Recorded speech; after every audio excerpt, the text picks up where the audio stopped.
Wassalatu wassalamu ala man la nabiyya ba'da. Asyhadu an la ilaha illallah wahdahu la syarika lah.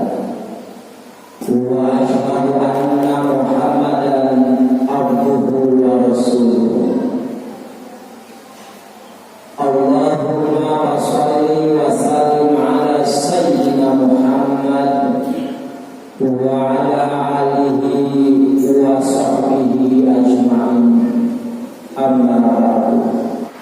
Hadirin yang berbahagia, salah satu yang menjadi rukun di dalam khutbah Jumat, yaitu salah satunya adalah wasiat takwa. Di dalam hadis yang diriwayatkan oleh Imam Tirmizi bahwa kita ini diharuskan untuk selalu bertakwa kepada Allah Subhanahu wa taala. Di dalam hadisnya, hadirin rahimakumullah, ittaqillaha haitsu ma kunta.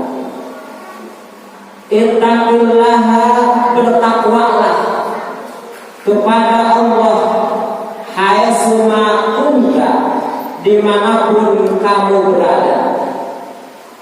Ini menjelaskan, menggambarkan kepada kita bahwa kewajiban takwa ini harus kita laksanakan dimanapun kita berada. Ketika kita ada di masjid, maka takwa inilah harus ada pada diri kita. Ketika kita ada di rumah, juga takwa ini harus senantiasa menghiasi diri kita. Ketika kita ada di perjalanan, maka takwa pun yang harus ada pada diri kita. Ketika kita bekerja di kantor, bekerja di perusahaan, bekerja di lapangan, maka takwa inilah harus selalu ada pada diri kita. Oleh karena itu, kewajiban kita bertakwa kepada Allah ini di dalam hadis ini adalah haitsu ma kunta, dimanapun engkau berada. Jadi takwa ini bukan hanya ketika kita hadir di masjid, ketika kita hadir di majelis ilmu, ketika kita hadir di madrasah, tapi takwa ini harus senantiasa menghiasi pada diri kita dimanapun kita berada. Dan kita memahami, kita mengetahui bahwa sebaik-baik bekal itu adalah takwa. Ketika kita melaksanakan safar, melaksanakan perjalanan, melaksanakan umroh, melaksanakan haji, maka bekal yang paling baik itu adalah takwa. Dengan takwa ini, seseorang akan senantiasa melaksanakan apa yang diperintahkan oleh Allah, dan juga orang itu akan senantiasa meninggalkan apa-apa yang dilarang oleh Allah Subhanahu wa taala. Dengan takwa ini muncul pada diri kita rasa untuk senantiasa hati-hati. Akan muncul rasa bahwa kita akan senantiasa takut kepada Allah Subhanahu wa taala. Oleh karena itu, para ulama ada yang menyebut bahwa takwa ini adalah terdiri dari 4 huruf. Huruf yang pertama adalah ta, itu adalah taubat. Huruf yang kedua adalah qaf, itu adalah qanaah. Huruf yang ketiga waw, itu adalah wara. Dan huruf yang keempat alif adalah amanah. Dengan senantiasa kita taubat kepada Allah, senantiasa kita qanaah, merasa cukup apa yang diberikan Allah kepada kita, kemudian kita senantiasa apik, senantiasa hati-hati, dan juga kita amanah setiap apa yang ditanggung jawabkan kepada kita, maka insya Allah dengan nilai-nilai tadi kita akan menjadi pribadi muslim yang selamat di dunia dan juga selamat di akhirat nanti. Kemudian di dalam hadis ini hadirin rahimahullah, bahwa yang kedua setelah kita bertakwa kepada Allah Subhanahu wa taala saat dimanapun kita berada, yang kedua adalah wa'atbi sayyi'ata al-hasanata tamhuha. Yang kedua hadirin rahimahullah, wa'atbi sayyi'ata, dan ikutilah perbuatan buruk al-hasanata dengan perbuatan baik, tamhuha niscaya menghapusnya. Hadirin rahimahullah, bahwa di dalam kehidupan kita ini senantiasa kadang berbuat baik, tetapi kadang kita berbuat buruk. Kadang berbuat benar, tapi kadang berbuat salah. Kadang kita ini ingat, tapi kadang kita juga hilang. Kita ini dihiasi ada nafsu pada diri kita. Kemudian ada setan musuh yang nyata bagi kita, yang selalu ingin mengganggu, ingin merusak kepada kita. Oleh karena itu di dalam hadis ini, bahwa wa'adbi sayyi'ata, ketika kita melakukan perbuatan buruk, sayyi'ata ini adalah buruk, maka saat kita melakukan perbuatan buruk, maka ikutilah dengan perbuatan yang baik. Mudah-mudahan ketika kita mengikuti perbuatan yang baik setelah melakukan yang buruk, perbuatan buruk itu akan dihapus dengan perbuatan yang baik. Ketika kita asik dengan membicarakan orang lain atau disebut dengan ghibah, ketika kita sadar, maka segeralah beristighfar. Astagfirullahaladzim, memohon ampun kepada Allah.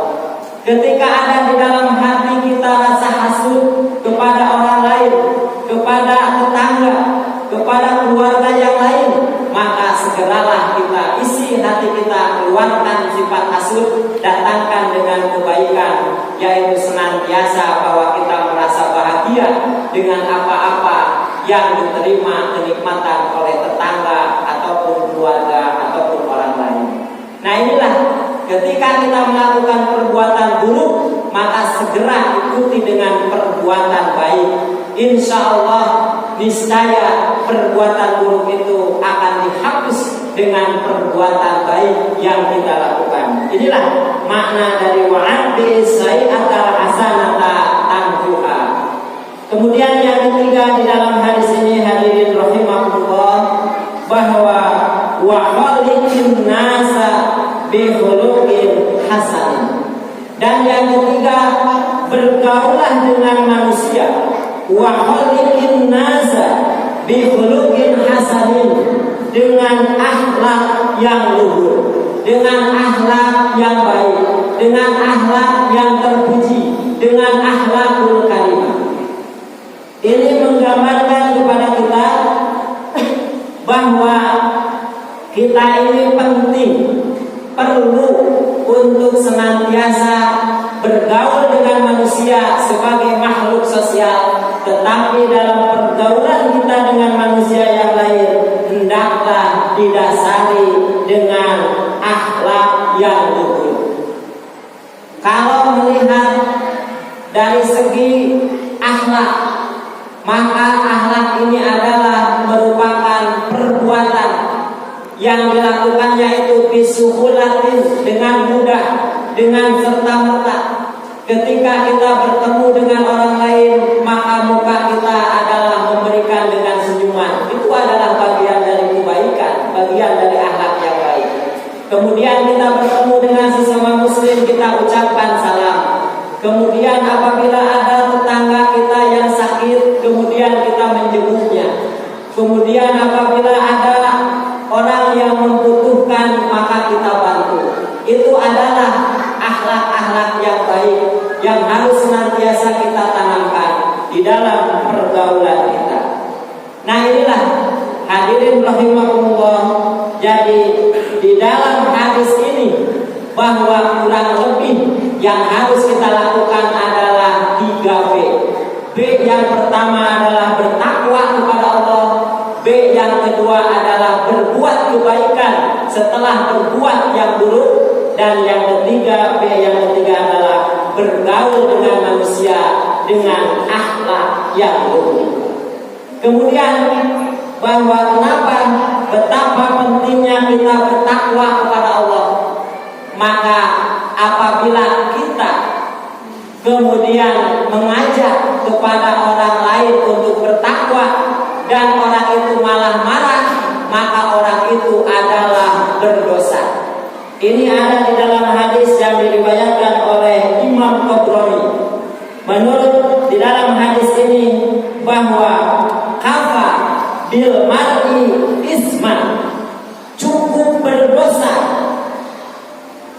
idza qila lahu ittaqillaha ghadiba, cukup berdosa orang yang jika diingatkan agar bertakwa kepada Allah kemudian dia marah. Jadi ketika kita menasihati orang lain untuk bertakwa, kita memberikan peringatan atau mengingatkan orang lain untuk bertakwa, kemudian orang yang dinasihati, orang yang diingatkan itu malah marah, maka orang itu berdosa menurut hadis yang diriwayatkan oleh Imam Tabrani ini. Mudah-mudahan kita sekalian senantiasa untuk bertakwa kepada Allah Subhanahu wa taala, dengan senantiasa kita ini melaksanakan apa-apa yang diperintahkan oleh Allah dan juga kita meninggalkan terhadap apa-apa yang dilarang oleh Allah Subhanahu wa taala. Mudah-mudahan khutbah yang singkat ini bermanfaat khusus